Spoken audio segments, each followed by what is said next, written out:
Assalamualaikum warahmatullahi wabarakatuh. Kami dari kelompok 8 akan mempresentasikan ulasan Linux, Archive dan manajemen memorinya yang beranggotakan Bakti Putra Pamukas, Abdul Fakih, Muhammad Mufti Sadil, Mutakin Setiautomo.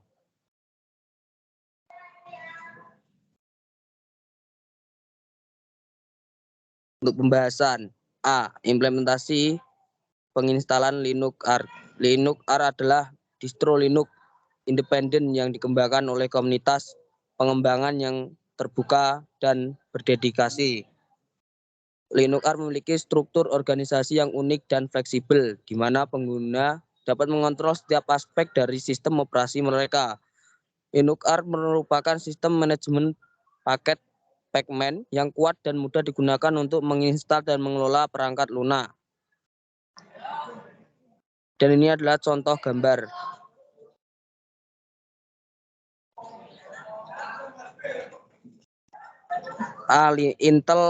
Intel Core i5 4200U, prosesor with dual cores, DDR3, memori controller 3 MB, charger, RAM 4 GB, DDR3L single channel, hard disk 500 GB, dual core dan 4 thread. B. Proses instalasi. Untuk menginstal Archive Linux sebagai dual boot dengan flash disk, kami dapat mengikuti langkah-langkah berikut. 1. Persiapkan flash disk. Dapat sebuah flash disk dengan menggunakan kapasitas yang cukup untuk menginstal Archive Linux. B. Format flash disk menggunakan sistem file F4T32. Yang kedua, unduh image ISO. Kunjungi situs web resmi Archive Linux dan unduh file image ISO terbaru dari halaman unduhan. B. Memilih versi yang sesuai dengan arsitektur sistem Anda, misalnya 64 bit. Oke, selanjutnya di poin 3 ada persiapan partisi. Gunakan utilitas partisi seperti gparted untuk membuang ruang kosong di hard drive Anda untuk Archive Linux. Buat partisi baru dengan ukuran yang Anda inginkan. Format partisi sebagai Linux flash system, misalnya X4. Di poin 4 ada flash image ISO ke flash disk. Gunakan utilitas seperti Hatcher atau Rufus. Kali ini menggunakan Rufus untuk membuat flash disk bootable dengan image ISO Archive Linux yang telah diunduh. Pilih flash disk yang tepat dan image ISO yang diunduh. Lalu ikuti petunjuk untuk membuat flash disk bootable. Nah, untuk gambar kedua ini cara membuat bootable menggunakan Rufus.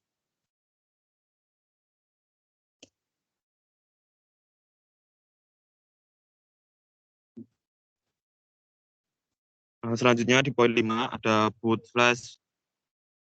dari flash disk. Sambungkan flash disk ke komputer, mulai ulang komputer dan masuk ke menu BIOS. Pengaturan boot untuk memprioritaskan flash disk sebagai perangkat pertama. Selanjutnya simpan perubahan dan keluar dari BIOS.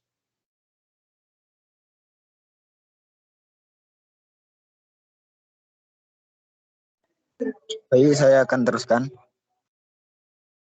Bab 3 nomor 6, instalasi Archive Linux.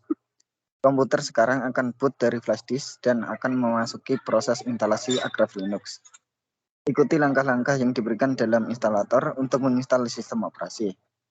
Selanjutnya, saat mencapai langkah partisi, pilih partisi yang telah disiapkan sebelumnya sebagai tempat instalasi Archive Linux. Jangan lupa untuk memilih opsi dual boot dan pastikan partisi lain yang berisi sistem operasi yang sudah ada tidak terhapus. Lanjutkan dengan langkah-langkah instalasi hingga selesai. 7. Konfigurasi dual boot. Setelah instalasi selesai, restart komputer. Anda akan melihat menu boot loader yang memungkinkan Anda memilih sistem operasi yang akan dijalankan. Pilih Akref Linux atau sistem operasi lain yang ada dalam daftar. Di sini memakai Windows Manager yang bisa dipilih yakni BSPWM dan OpenBox. Sekarang telah berhasil menginstal Akref Linux sebagai dual boot dengan sistem operasi yang ada di komputer Anda. Setiap kali Anda memulai komputer, Anda akan memilih opsi untuk memilih sistem operasi yang ingin dijalankan. Selanjutnya akan dijelaskan oleh Mas Bagio. Oke, saya akan melanjutkan presentasi dari teman saya. Selanjutnya ada mekanisme manajemen memori pada Linux Archive. Linux Archive menggunakan mekanisme manajemen memori yang kompleks dan fleksibel untuk mengoptimalkan performa sistem operasi. Manajemen memori pada Linux Archive terdiri dari beberapa teknik seperti patching. Patching adalah salah satu metode yang digunakan dalam manajemen memori pada sistem operasi untuk memetakan dan mengorganisasi memori fisik ke dalam unit-unit yang lebih kecil yang disebut halaman atau page. Tiap halaman memiliki ukuran yang tetap, misalnya 4 KB. Yang kedua ada swiping. Swipe adalah area penyimpanan tambahan yang digunakan oleh sistem operasi sebagai ekstensi memori fisik. Ketika memori fisik penuh, swap gunakan untuk menyimpan data yang jarang digunakan atau aktif saat ini, sehingga memungkinkan sistem operasi untuk mengalokasi ruang memori fisik untuk tugas-tugas yang lebih penting. Oke, karena kita sudah menginstal Linux Archive, kita akan mencoba melihat memory usage dari Linux Archive ini dengan menggunakan komen htop. Oke, bisa dilihat pada layar. Yang terpakai ada 4 CPU dan memori 1,4 GB. Dan swap memori yang terpakai 164.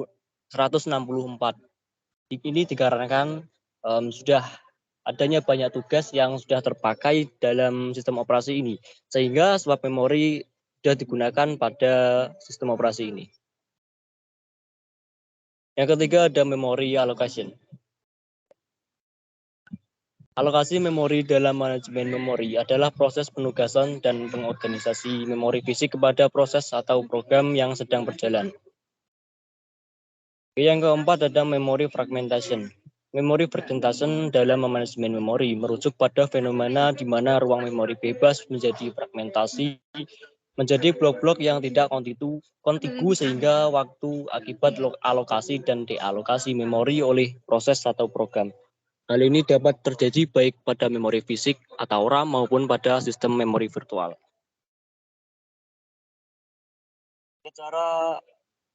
Kita langsung saja pada cara pengoptimalan manajemen memori pada Linux Archive. Yang pertama ada menambah RAM pada sistem. Ya ini misalnya yang saya gunakan ini masih RAM 4 GB, kita bisa upgrade menjadi 8 GB misalnya. Yang kedua ada menonaktifkan layanan yang tidak diperlukan. Kita bisa menonaktifkan layanan tidak diperlukan dengan melihat RAM usage misalnya dari hardtop yang ada di Linux Archive ini. Yang ketiga ada menggunakan alat pengelola memori seperti hardtop yang sudah kami implementasikan tadi. Misalnya dengan menggunakan hardtop, maka idle RAM yang saat booting Archive hanya 500 MB, ini sangat ringan. Yang terakhir ada menambah swap space pada sistem. Untuk menambah swap space ada komennya tersendiri. Sebenarnya kita bisa membuat custom sendiri memori swap yang akan kita gunakan. Seperti yang kita gunakan ini ada 8 GB. Sepertinya untuk RAM fisik 4 GB, untuk swap RAM 8 GB itu sudah cukup. Oke, sebenarnya cukup presentasi dari kami. Atas kurang lebihnya kami mohon maaf. Wassalamualaikum warahmatullahi wabarakatuh. Waalaikumsalam warahmatullahi wabarakatuh.